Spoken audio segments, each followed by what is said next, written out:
Support for Overheard with Evan Smith comes from Hilco Partners, a Texas government affairs consultancy, Claire and Carl Stewart, Christine and Philip Dial, and the Eller Group, specializing in crisis management, litigation, and public affairs communication.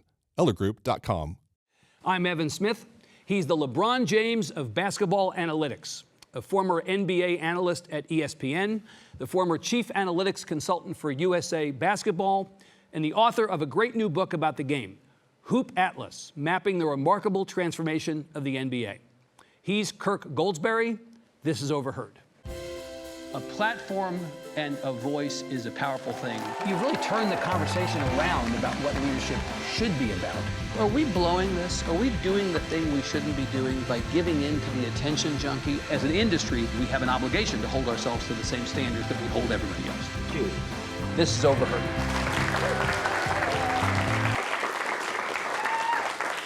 Kirk Goldsberry, welcome. Good to see you. It's great to be here, Evan. Thanks for having me. Thank you for very much for being here. I love this book. Thanks. But I'm trying to understand the difference between this book and your last one. So you wrote a best-selling book about the NBA, arguably about the modern era of the NBA as well, called Sprawl Ball. This was in 2020. Yeah. Here we are 4 years later. We have another book, surely will be a bestseller, about the modern era of the NBA. Why did we need another?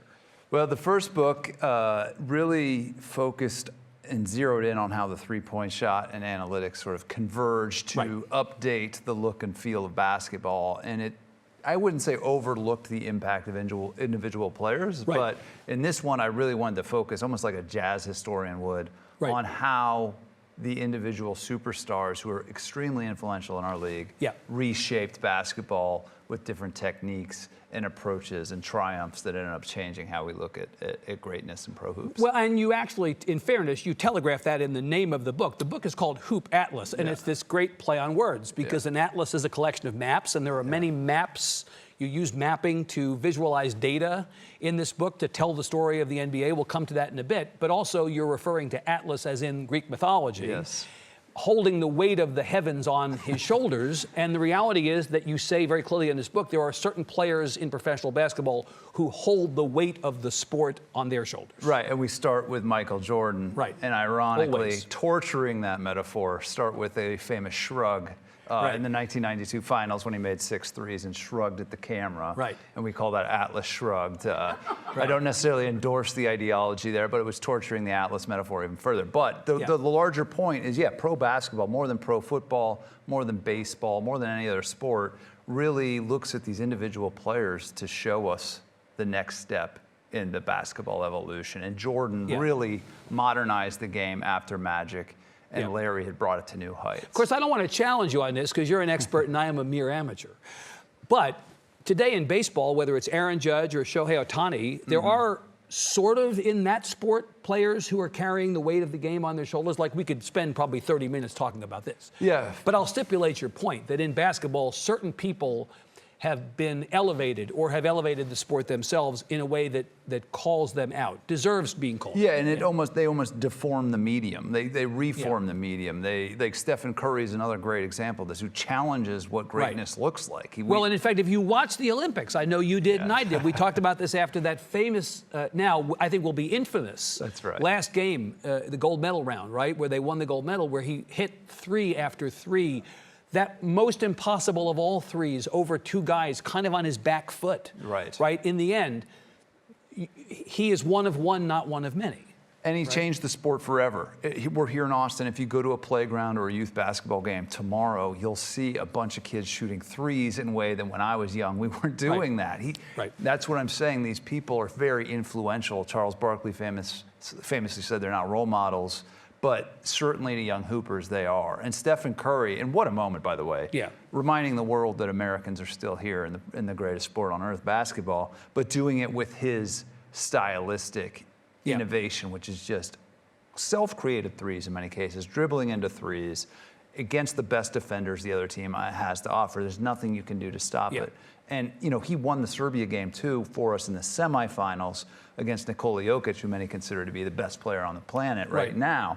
But again, Stephen is unlike any superstar we've ever had, and he sort of portends a new kind of jump shooting superstar that we didn't really consider before him. There's something about him, again, expert, amateur, but I want to just observe, watching that game, that occurred to me. So many of our sports heroes, and so many in basketball, their confidence in themselves borders on arrogance, right? And that's part of their brands. He seems to be the opposite of that. He seems like a very humble, I mean, I understand he did this. I get it. But he nonetheless seems like not cut from exactly the same cloth as the rest of these guys. Is that a right read on him? Yeah, I think he's very confident. And when I was with the Spurs in the front office and he would kick our butts, he seemed arrogant to me at those times. But, you know, when I got for this book to get a lot of time with Stephen in his private workouts in the off season, the dude is a scientist. There's nobody who works harder than him in the NBA. And everything is intentional. And it's very scientific work. Yeah, it's very intentional how he looks at his one-on-one workouts. Right. And one of the reasons he's so great and so unprecedented is he's taken practice and made it perfect. To turn the traditional phrase. He is so smart, and his trainer, Brandon Payne, who is a great character in this book, helped me understand what it takes to develop an unprecedented 30-foot shot that would sort of challenge basketball. So let's talk about the big takeaways from this book, because I think, you know, somebody else reading it might have taken away certain other things, but I was struck by a couple things. So I'm going to call those out. First of all, the degree to which the offensive game in basketball is so much more efficient today than it used to be. Right? Talk about that. That seems to be a theme throughout this book. Yeah, so a few things happened. Most important, I would say, in 2003, a book called Moneyball comes out and really challenges all pro sports to get their stuff together, so to speak, and really think about how financial reasoning can influence or help us understand performances on the field or on the court. Obviously, that started in baseball, but then front offices start to care about the word efficiency a lot more than they had. And really new rubrics emerged to judge players. Right, metrics changed. Metrics changed, and the sort of congruence between statistical efficiency and what we would consider greatness started to align more. So the performance of these players that we're seeing has really been engineered. Correct, and sometimes by the players themselves. This is not just like Billy Beane in some back room, like running numbers. The players themselves, famously James Harden, I would argue, really epitomizes becoming super savvy about how my performance filters through these numbers. Right. Now let me take a short walk from that and observe as others.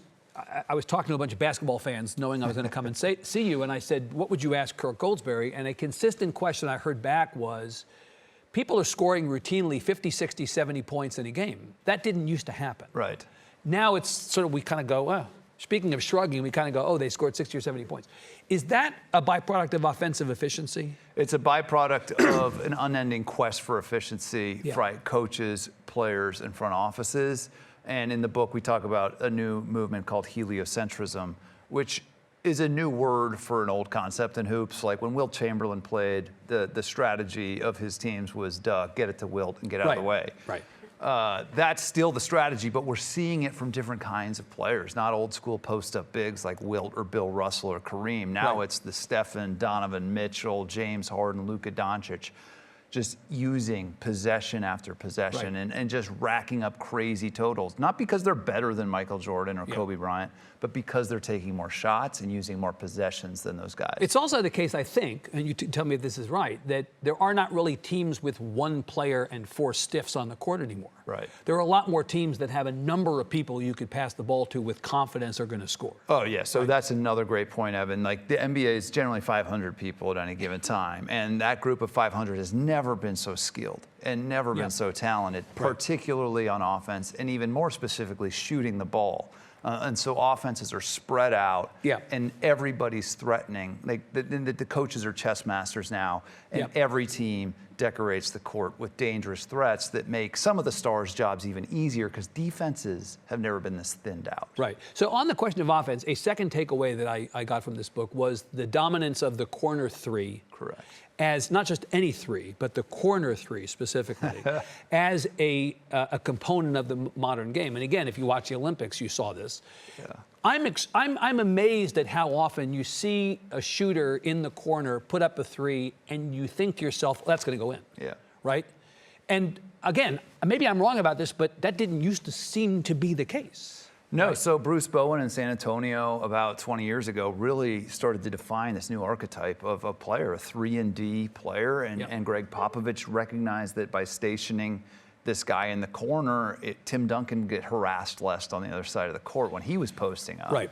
And so what happened is everybody followed suit. It's a copycat league, but the corner three, I would argue, is the most sort of prototypical element of the analytics revolution in any sport. How's that? Because it's called the smartest shot in basketball. It's certainly associated with the Moneyball movement. And when you look at the math, it is more efficient than layups for a lot of players in the NBA. So it's not harder to hit a corner three than it is to hit a three from the center of the three-point line? So it is harder for some of us, but what happens is those... Some of us, yes. I will stipulate it would be harder for me. That's fine, yeah, right.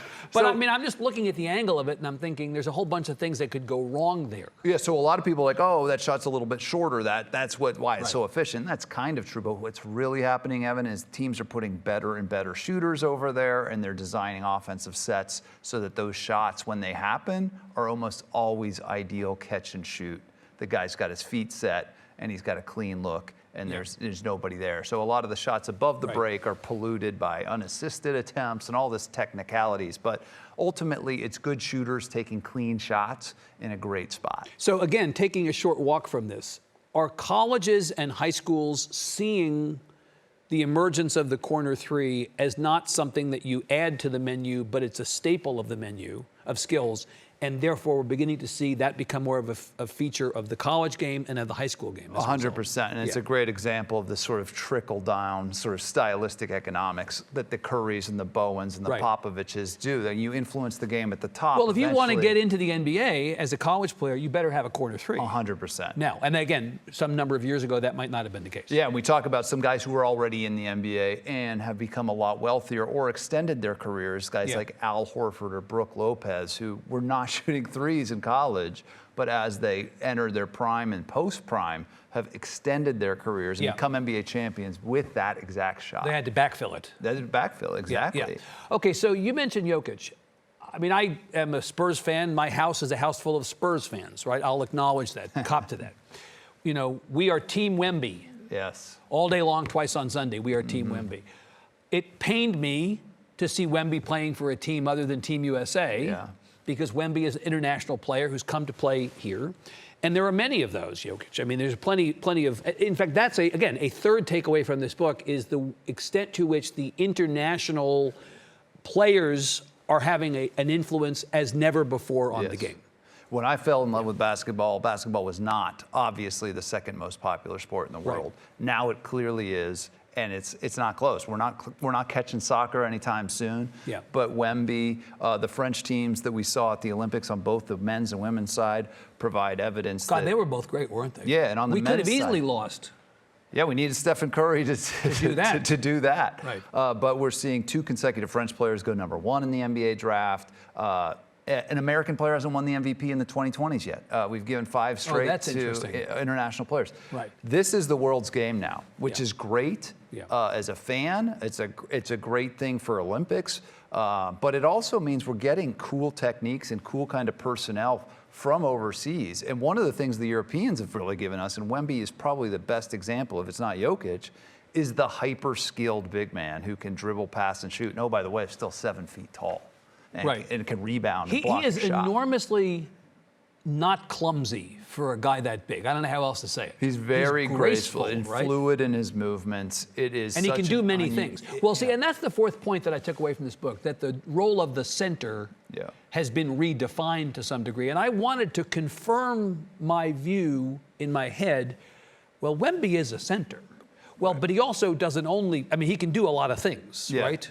So the traditional sort of 5-man taxonomy of basketball is sort of an extinct idea. Right. But it's an outmoded way to think about it. It really is. Right. And the centers were kind of being left for dead with the Golden State Warriors. Draymond Green, who's about 6'6", was their center. Right. Small ball's here to stay until it wasn't, until Joel Embiid and Giannis Antetokounmpo and Nikola Jokic and Victor Wembanyama showed up, and we're like, what if we just learned how to dribble, pass, and shoot too? And it turns out being bigger in this sport still helps. Even if you're doing that. Even if you're doing, especially if you're doing that. Joel Embiid's shot's unblockable. Victor Wembanyama's shots are unblockable, but he can certainly block the other people's shots on the other side of the court. So once, and again, this came from overseas. David Stern's vision in the 90s to globalize the game helped set in motion like this sort of melting pot. And one of the reasons we're seeing this giant resurrection of big guys in the league is that these European youth leagues are teaching all of their players to be more skilled. Even the big guys, dribble, pass, and shoot. Is the change that you're talking about top down or bottom up? Bottom up in the sense that it's happening at the player level and the team level, and the league has been transformed as a result? Or, speaking of intentionality, there's an intentionality on the part of the NBA to have the league be transformed. So whether it's David Stern or Adam Silver or whomever, the people in charge of the league are saying, we can't do the same thing over and over. We've got to figure out a new way to think about this. You know, that's a great question. I'm going to give all the credit to the players. I think it's individual players that challenge the medium and have proven, and I would say it's not a peaceful transition of power from one stylistic regime to the next. Like Michael had to go through the Pistons. It was bloody. And on the other side, we got a much more beautiful version of basketball, and he inspired Kobe. And Kobe inspires all these other players we're talking about today.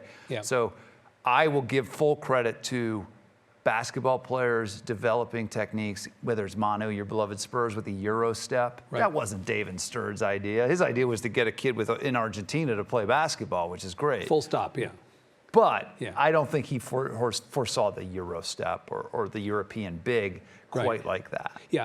You mentioned Kobe and particularly Michael Jordan. You know, in politics, sometimes you say that person who routinely won elections 25 years ago couldn't get through a primary today, the way the world changes.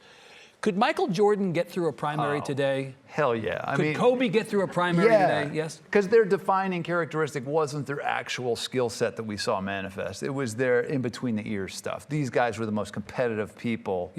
And they were blessed physically. So even though the game has changed, Michael would be. They would still be great today. Kobe would still be great today. 100%. I always push back on that idea that these guys couldn't play with these guys, or vice versa. By the way, I think like Stephen Curry would have made it work. And 25 or 30 years ago, they would have been great. They could have thrived at any time. All right, I'm going to put you on the spot. Who is the best player in the NBA right now? Nikola Jokic. No question. You didn't even hesitate. He's won 3 of the last 4 MVPs. He almost beat Team USA in the semifinals of the Olympic tournament with not a lot of help out there. He is statistically, aesthetically, just so far ahead of the second guy. So if you could draft anybody off of any team for a new team, he'd be the one you would It's either him or Wembanyama, depending on how long into the future. Isn't it amazing that Wemby, after just a short time in the league, is already on your list of the top 2? He was as hyped as anybody since LeBron James, and yet he's I think, achieved what that hype over-delivered so far. Can he get the Spurs to a championship and to win, do you think? 100%. Do they have enough other people? I mean, you know the Spurs. You were, in fact, on the Spurs staff. You were a vice president at the Spurs, right, for a couple of years. You know that team very well. I love that Pop. You know Pop very well. Is that team ready to be there, and is he the reason that they'll get there? He's the reason they're going to get there. I think they're, as my friend Fran Fraschilla would say, they're 2 years away from being 2 years away. I think they're on path. They are on the trajectory. They are making the baby steps, and the steps in this case are very long strides by their French center. But I think they're going to be, if I had to bet if they're going to win a championship in the 2030s with Wembanyama, I would bet yes. This organization is ready. Which 2 teams are in the finals this year? This year, the Boston Celtics are not only the best team in the league, but they have an easier path out of the East. So we'll start with the Celtics. The West is much, much harder. You have Oklahoma City, you have Denver. I'll say Oklahoma City. They're an ascendant young team that is as deep as it gets in the West. But the West is the hardest one to pick. The Celtics have a much more likely path. Okay, so this see on TV, right? So we have video of you saying Boston and Oklahoma City. That's right. We'll come back at the end of the season. If you're wrong, we'll dunk on you. see what I did there? I like that. You like that? Okay. So I've alluded a couple times to the maps and the data and the charts and the way that you visualize statistics and data, and it's so additive to your presentation of your theories and theses in this book. That is, in fact, your background. Yes, that's right. You did not start out as a sports guy, No. you went to Penn State, grew up in State College, Pennsylvania, you went to Penn State, and the first job you had out, or one of the first jobs you had out, was as a cartographer for FEMA. That's right. Right? You're a map guy. Yes, I am a map. I'm a cartographer. I got a PhD in geography, studying cartography and data visualization. That in college? You taught at Michigan State? Yes, I taught at Michigan State and then taught at Harvard. Yes. And you taught that stuff, not this stuff. No, but it is, the only reason that people let me talk about basketball is because I started visualizing shooting data in the same way that I'd been making thematic maps of things like floodplains or public health data, and been teaching students for that. And it's all spatial data, Evan. The science of where, knows no bounds. But obviously you cared a lot about basketball. I love basketball about as You played? of course, yeah. I still play. I know you're sitting, but you're tall. Yeah, I'm tall. Right. And you were a gym rat? I love it, yeah. Yeah. And I started having the ideas for my shot charts when I realized I was much better at shooting from one side of the court than the other. Interesting. That drove this whole thing. And I knew there was this spatial component to all of my favorite players' greatness, too. I knew that Kobe liked these spots, but Dirk liked that spot, and then Timmy liked the left block and bank it in. And I wanted to see that. And so the genesis of my career in basketball was trying to reveal these idiosyncrasies that are at the heart of shooting performances. And nobody in the discourse was doing that. And I saw an opportunity to do it with my training. So mapping players, especially their scoring, was my Were you a good player? No, of course not. Right. So the old adage, those who can't teach. Yeah, right. Those who can't teach or do stats. Yeah, right. That works out. So you're now running the Business of Sports Institute at the University of Texas, and you teach at the McCombs School of Business a class on sports analytics. Correct. So someone who loves this conversation or loves this book and wants to go through an entire semester of conversations like this has the opportunity to sit in Professor Goldsberry, Dr. PhD, Dr. Goldsberry's class and talk about this stuff. It's great for me to be back in a university setting. I spent my entire 20s wasting away getting a PhD, and I'm using it again here at the University of Texas in Austin. But in all seriousness, I want to give back, and I want to help students who want careers in sports have a pathway. I know that your own son is very interested in sports and in basketball. And Indeed. One of the things that these students encounter is, how do I do that? Right. There's no law school. There's no business school for sports. There's no... Well, you can't get a PhD in basketball, right? Not yet. Yeah. But it's it's more valuable than a PhD in a lot of fields. But I want to come back to Moneyball. I actually dog-eared in my reading of this book the chapter that referred to Michael Lewis's famous book, which became a famous movie. With Brad Pitt and Jonah Hill, that I've seen many, many times, because it really does change my thinking about, it changed everyone's thinking, I think, about that game. And the reality is there is a discipline here, right? It's not a one-off thing. You're not the only one who can do, theoretically, you can create a whole bunch of Kirk Goldsberrys as a consequence of this focus. Yeah, Moneyball to me isn't about finding a better batting order for the Oakland A's. It's more deep than that. It's about the irreversible infiltration of financial thinking and business school thinking into sports reasoning. Right. And that's, you can't put the toothpaste back in the tube. Applying a different set of frames. It was a smarter way to frame the endeavor of building pro sports teams. Period. And it's the best sports book probably ever written, at least in the 21st century. It's a masterpiece. It is. And one of the few books that we can point to and say that book started a movement that changed something really significant in American culture. And as movies about sports go, to be honest with you, it's very accessible for the average person. We watch it in my class. It's a very seminal moment. It captures this really interesting intersection of tech, business, and sports that could have only happened in the early 2000s. So we just got a couple minutes left. You know I care about journalism, and I know you do as well. I want to ask you about sports journalism, the state of sports journalism. You had logged time at ESPN and also at the late lamented, dear departed Grantland, right, which a lot of people who care about sports journalism think was like this great thing, and we're sorry not to have it with us anymore. What has happened to this? What has happened to sports journalism? It feels like everything is just less than it used to be. Yeah, I think social media happens. Sports Illustrated may as well be dead. Pour one out for Sports Illustrated, right? Sports Illustrated has had a hard time. Grantland, which was very good in the 2010s, is gone. The Ringer's doing a very good job. The Athletic is doing a good job. But it's not as fun as it used to be for a lot of us. And it's harder. Why is that?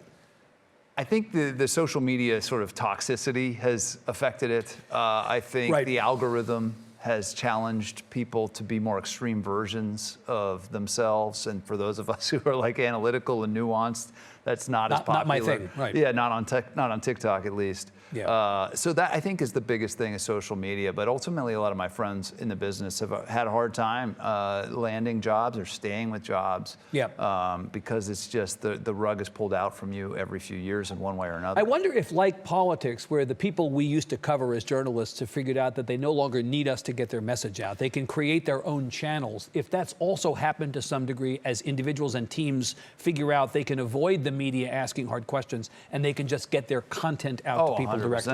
JJ Redick, Draymond Green, there's no shortage of NBA players. The Kelsey brothers just signed a $100 million deal. And I think athletes taking charge of the narrative is a great development. But in a zero-sum game, I think there's some consequences to that too.